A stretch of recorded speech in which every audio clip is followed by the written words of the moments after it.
Hello my friends, welcome to All Are In. Today we speak about the mystery of ancient Egypt. And let's get into the video. For thousands of years, Egypt has been known as a place of colossal structures, strange rituals, and technologies so advanced that they continue to astonish. In fact, to this day, there are scores of things in this place that we cannot even begin to explain. Imagine if the real history of Egypt cannot be found written on the walls of its tombs and temples, but on an alien planet far, far away. What if ancient Egypt was the center for alien activity on the Earth? In November 2017, news was breaking around the world announced the discovery of what could be an enormous chamber within the Great Pyramid of Giza. If it can be verified, it would be the first major find inside the pyramid since the 1800s and a possible game changer in understanding both the pyramid and the civilization who built it. The discovery of the void is sensational because it opens up the whole discussion to more questions and to new answers. The void is so massive that the Statue of Liberty would fit inside easily from head to toe and still have room to move around. Isn't that incredible? Every single block in the Great Pyramid is bigger than a car, and there are over 2 million of them. Oftentimes, we throw around the words awesome or monumental, and we don't really think about these words. But when you stand in front of the Great Pyramid, the word awesome is, in fact, an understatement of the grand size and scale. Built from more than 2 million limestone blocks, each weighing thousands of pounds, the pyramid is aligned perfectly to the cardinal points of the compass, north, south, east, and west, suggesting that its builders possessed extraordinary geographical knowledge. According to mainstream Egyptologists, the Great Pyramid was built by the pharaoh Khufu, who reigned from 2589 to 2566 BC during the 4th dynasty of the Old Kingdom. But this notion is hotly contested and is based entirely on a single and very controversial discovery. In 1837, British explorer Richard Howard Weiss claimed to have found the name of Khufu graffitied onto a stone roof of a chamber inside the pyramid. However, it was later discovered that Weiss had written in his private journal that he found nothing in the chamber that looked like hieroglyphics. Some modern researchers suspect it may have been a forgery by Weiss's team to ensure that his expensive expedition was considered a rousing success. One of the problems with Egyptology is that it is something that started in the late 1800s, and a lot of it is sort of solidified within the university system, drilling untested foundation knowledge into young aspiring explorers and researchers in a technique of brainwashing to spread falseness to the masses. And it worked in a restricted world until we realized that something was not adding up, and in fact, a cover-up of fantastic proportions has been in place for ages. Egyptologists, archaeologists, and geologists are discovering new things about Egypt all the time that completely shakes the foundations of what they thought they knew about the place. We're even finding there are structures much older than what the mainstream Egyptians would say. And the fact is, the Great Pyramid was likely built long before the reign of Khufu.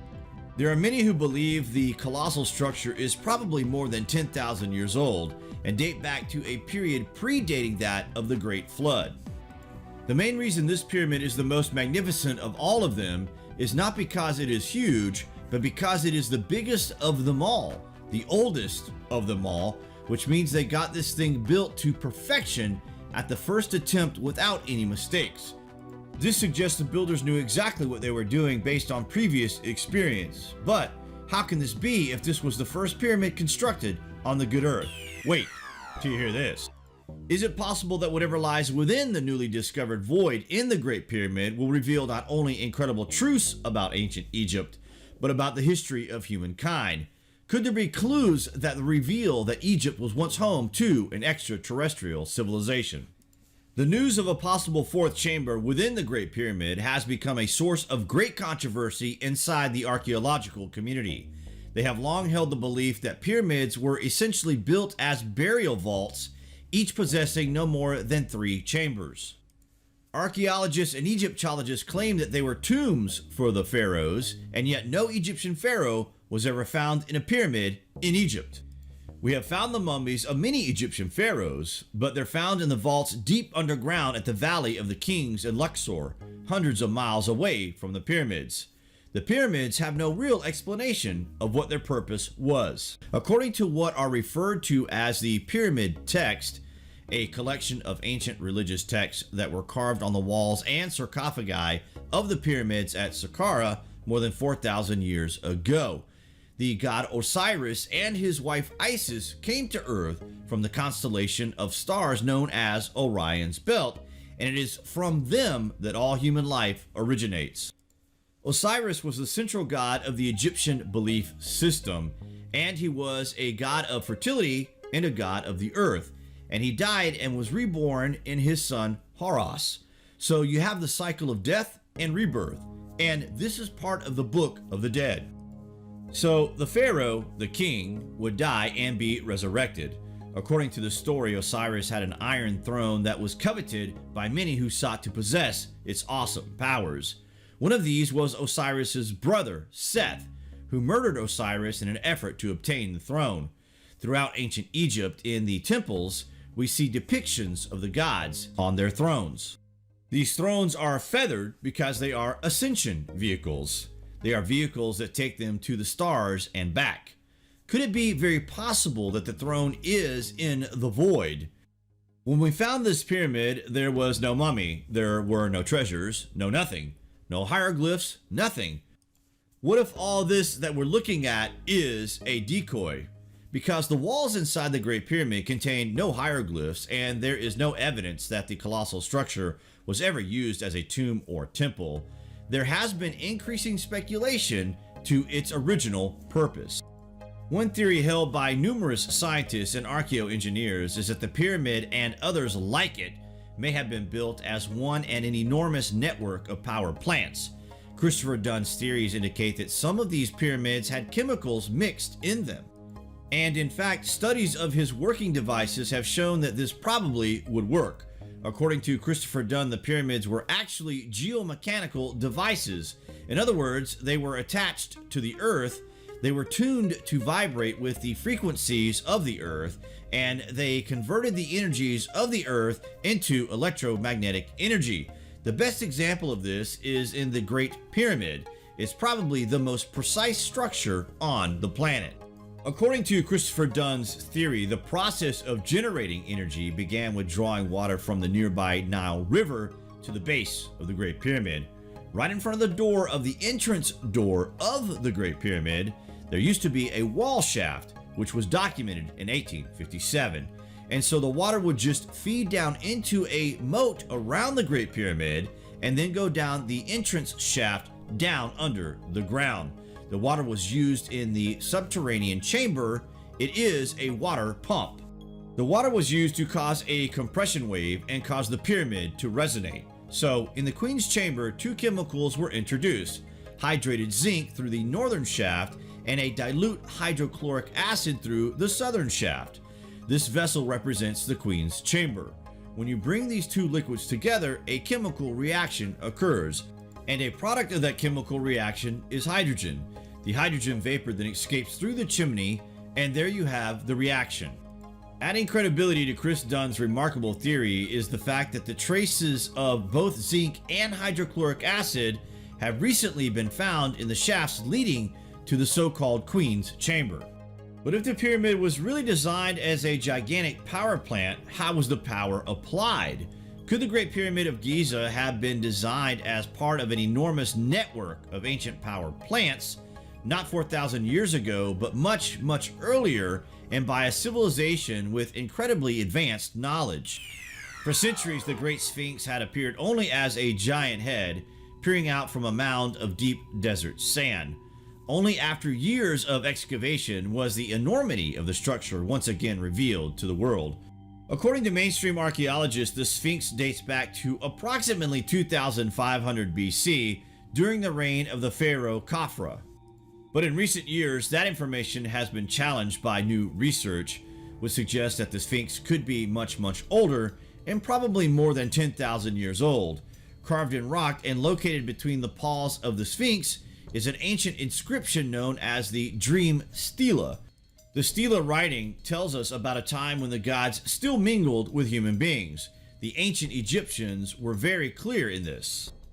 Another part of the inscription in which the Sphinx tells Thutmose that once dug out from the sand, the earth and everything illuminated by the flashing eye of the Lord of all would be his. Now, the amazing thing about this is that we are learning of what's called the flashing eye of the Lord. What is the flashing eye of the Lord? This sounds like some kind of technology that is in communication with the Sphinx, or perhaps challenged by the Sphinx, that could ensure the prosperity of Thutmose IV. The Sphinx is credited with ensuring the prosperity of Thutmose's dynastic family that would later include the pharaoh Akhenaten.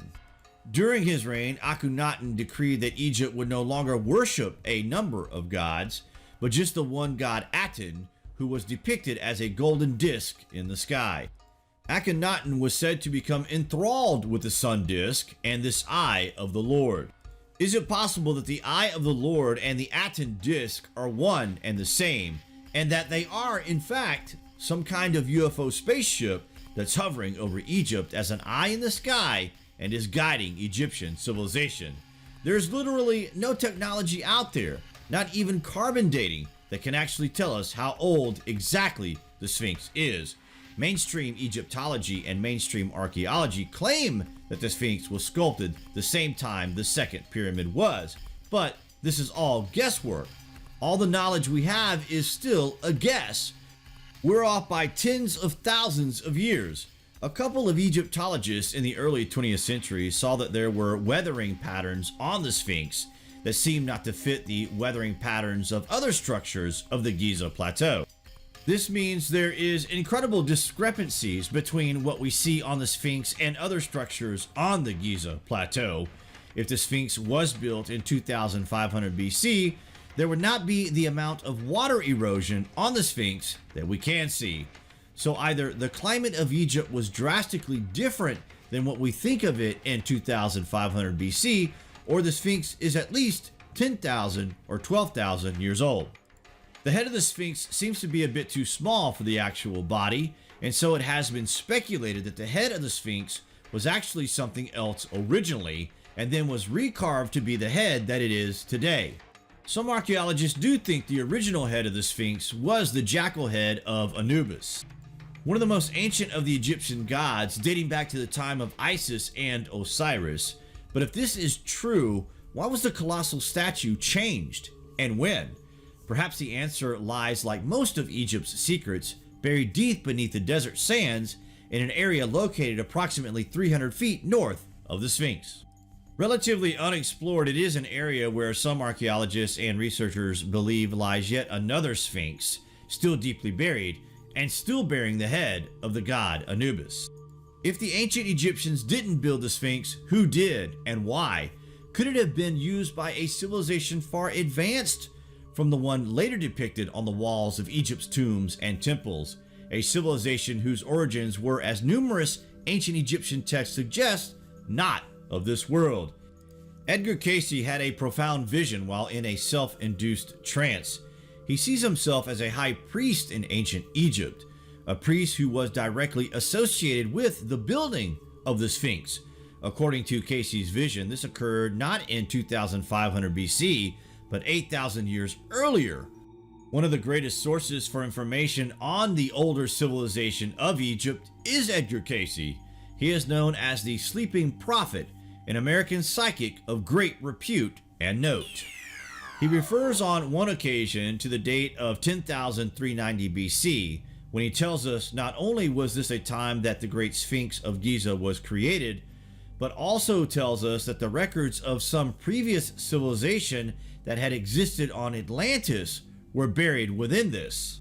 According to the great philosopher Plato, who wrote about it in the 4th century BC, Atlantis was an island in the Atlantic that was home to a highly advanced civilization, but was wiped out by a great flood.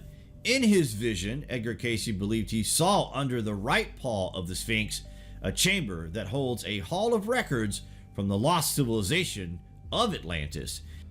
He said there was a repository of high-tech devices and machines that had been left there for thousands of years for people to discover during our time period on Earth, our civilization, that we would discover these ancient high-tech artifacts in chambers beneath the Sphinx.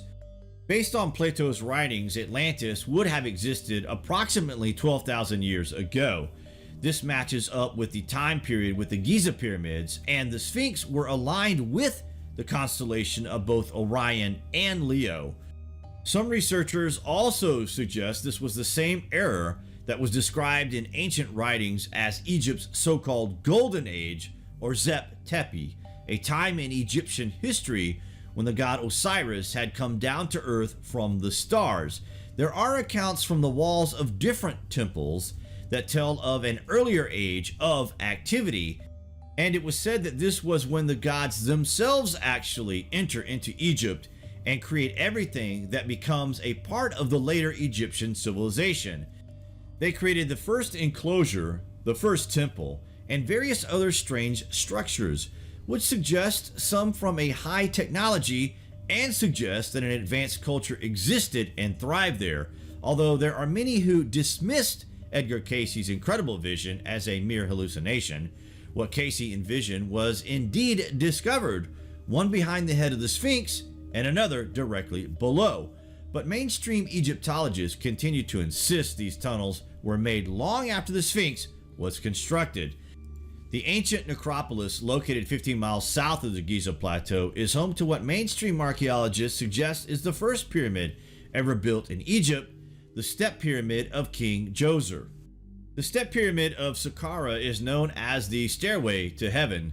The complex is vast, about 40 acres, and entirely walled in. There's a 30-foot wall with 13 false doors. You only get in if you know where the right door is.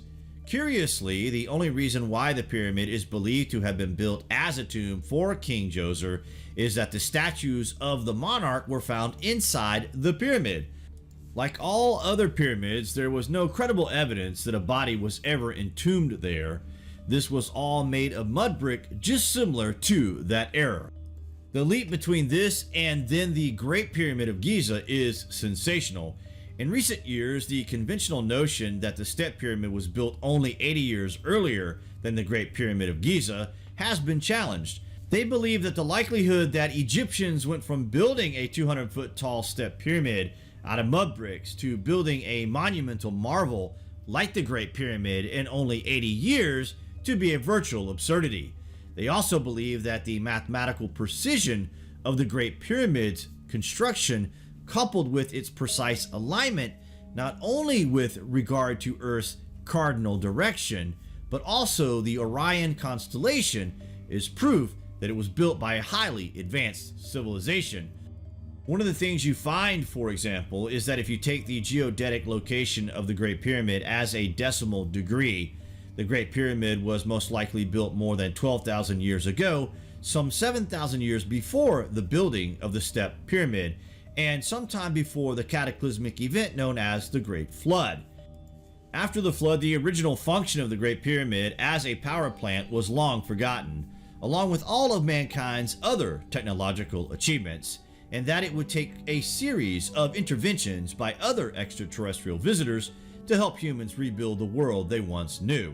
In the text that we can read about Djoser, a brilliant man named Imhotep is credited, who, by the way, came out of nowhere.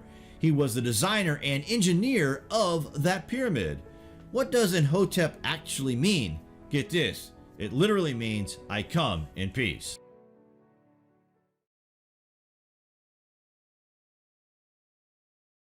He showed up into the life of the king out of nowhere and then ascended into position so quickly, which is more than enough to raise an eyebrow or two, especially by ancient Egyptian standards.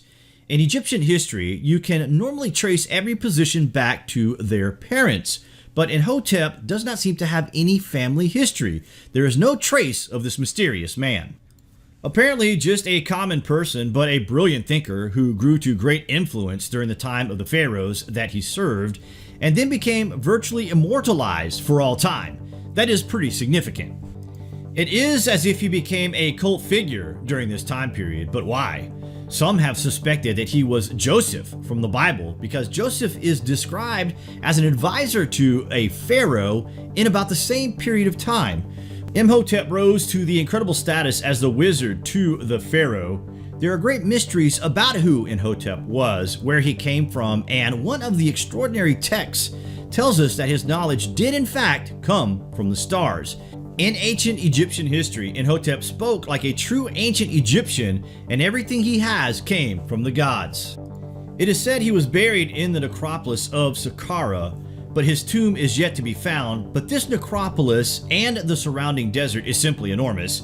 If this tomb is to be discovered, then it will be no doubt the discovery of the century. But will it provide further evidence that ancient Egyptian legends of gods descending to earth from the constellation of Orion are based on fact? Egyptian historian al-Magrizi has begun work on a series of writings that propose that the history of the Giza Plateau dates back much further than what is accepted by most people of today. He has concluded that the Great Pyramid and the Sphinx were not constructed in 2500 BC, but thousands of years earlier by a king named Saurid, and they say Saurid is the same which the Hebrews call Enoch. Now, Arabian notation says Enoch plus Methuselah constructed the Great Pyramid. The same Enoch who was written about in one of the so-called lost chapters of the Bible, who supposedly was taken up to heaven by angels called watchers in order for him to observe the human race. Could he really have been the same person who was responsible for the building of the Great Pyramid more than 12,000 years ago? The Book of Enoch is a text that is believed to have been written by the Essenes, Jewish mystics, sometime between the 3rd and 2nd century BC. In the story, they tell how one of the watcher angels, the archangel Michael, came to earth and took Enoch into the heavenly realms, to the throne of God, where Enoch is educated by the angels and given an opportunity to return to earth to share the accumulated knowledge that he received. It's very similar to what we see in the pyramid text, where the pharaoh is taken into the stellar realms, where his body becomes like lightning, where the doors of heaven are opened, and where a human then can be educated by the gods. According to the Book of Enoch, the Watchers were sent by God in order to help mankind on earth. But after a number of these Watchers had sex with human women and produced children in the form of giant mutants known as the Nephilim, God caused a great flood that was intended to destroy them, along with all those who disobeyed his will.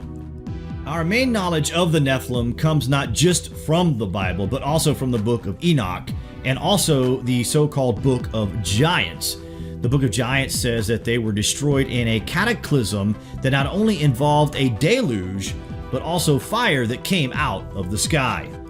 And we can connect this story with what we call the Younger Dryas Comet impact event that took place around 10,800 BC that is known to have had a massive effect upon the Northern Hemisphere at this time. If the foundations of ancient biblical and Egyptian texts are not based on mere imagination, but on actual historical events, then it serves to strengthen their contention that the roots of ancient Egypt stretch back far earlier than currently believed by mainstream scholars and archaeologists. While on an expedition to recover ancient manuscripts for the Louvre Museum in Paris, French archaeologist Auguste Mariette spots a strange object sticking out of the sand. Intrigued, Mariette has the sand cleared away and finds large rocks blocking what looks to be the entrance to an underground chamber.